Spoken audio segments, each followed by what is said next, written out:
दोस्तों इस वीडियो में हम बात करने वाले हैं गोल्ड और सिल्वर के बारे में। क्योंकि दोस्तों गोल्ड और सिल्वर जो है ऑल टाइम हाई पर चल रहा है। जी हाँ दोस्तों, गोल्ड का प्राइस 91,000 से ऊपर आ चुका है।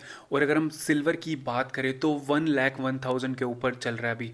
तो हाँ, यहाँ पर दोनों गोल्ड एंड सिल्वर और दोनों ही ऑल टाइम हाई पर ट्रेड होते हुए नज़र आ रहे हैं। सवाल ये है कि क्या आपको गोल्ड और सिल्वर इस टाइम पर इन्वेस्ट करना चाहिए या नहीं। वैसे दोस्तों देखो, माना जाता है कि गोल्ड और सिल्वर आप कभी भी इन्वेस्ट कर सकते हो, क्योंकि ये फ्यूचर में ये ऊपर ही जाने वाले हैं, क्योंकि इनकी जो सप्लाई है वो लिमिटेड है और जो डिमांड है वो तो आने वाले टाइम में बढ़ती ही जाएगी। और ऐसे में दोस्तों ये सवाल ज़रूरी आपके मन में आ रहा होगा कि यार गोल्ड और सिल्वर के प्राइस बढ़े जा रहे हैं क्योंकि दूसरी मार्केट स्ट्रगल कर रही है। अगर हम इंडियन स्टॉक मार्केट की भी बात करें तो निफ्टी 15 to 17% जो है वो करेक्शन आ चुकी है, उसमें अभी थोड़ा बढ़ना स्टार्ट हुआ है। लेकिन दोस्तों यहाँ पर सवाल ये है कि क्या ये सही टाइम है गोल्ड और सिल्वर में इन्वेस्ट करने का। अगर आप कहीं पर भी इन्वेस्ट कर रहे हो ना, तो भाई ऑल टाइम हाई पर आप क्यों ही इन्वेस्ट करोगे। जी हाँ दोस्तों, वैसे तो अगर आप बहुत ज़्यादा लॉन्ग टर्म के लिए कर रहे हो तो कोई भी टाइम कर सकते हो, लेकिन अभी ऑल टाइम हाई पर है तो आई थिंक आपको थोड़ा बहुत करेक्शन का वेट करना चाहिए। क्योंकि यहाँ पर जो मेन रीज़न है गोल्ड और सिल्वर के प्राइजेस बढ़ने का वो है दोस्तों, एक तो ट्रंप ने जो है वॉर छेड़ रखी है, टैरिफ वॉर छेड़ रखी है।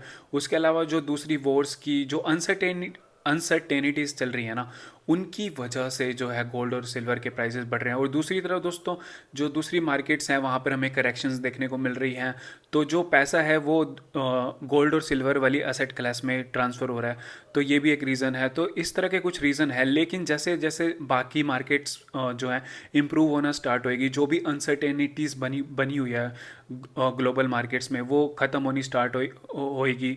और ये जो टैरिफ वॉर्स हैं ये सब ख़त्म होनी स्टार्ट होएगी, तो यहाँ पर हमें जैसे जैसे स्टॉक मार्केट बढ़ता हुआ नजर आएगा और गोल्ड और सिल्वर में भी हमें यहाँ पर करेक्शन देखने को मिलेगा। तो हाँ, आई थिंक आपको थोड़ा बहुत करेक्शन का वेट जरूर करना चाहिए। अगर आपको करेक्शन का वेट नहीं करना, लाइक आपको बहुत ज़्यादा फोमो हो रहा है कि यार मैं मिस कर दूंगा, तो आप दोस्तों ऐसा कर सकते हो कि अगर मान लो कि आपको 100 रुपीज़ इन्वेस्ट करने हैं, तो आप ऐसे कर सकते हो कि 25 4 बार कर सकते हो। लाइक अभी 25 कर दो और फिर थोड़े टाइम बाद जैसे उसका प्राइस नीचे जाए तो 25 कर देना, फिर उससे नीचे जाए 25 कर देना, फिर उससे नीचे जाए 25 कर देना।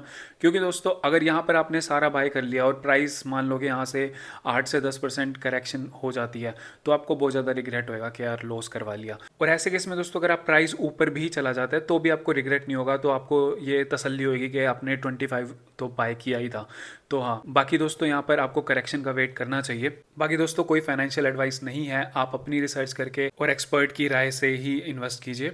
बाकी दोस्तों आप क्या सोचते हो यार, गोल्ड और सिल्वर के प्राइस जो हैं वो ऑल टाइम हाई पर जा चुके हैं, तो इसके बारे में आपका क्या कहना है, कमेंट करके दोस्तों ज़रूर बताइएगा। और इसी तरह की अपडेट्स के लिए दोस्तों बिज स्टॉक को सब्सक्राइब जरूर कर लीजिएगा। मिलते हैं दोस्तों नेक्स्ट वीडियो में।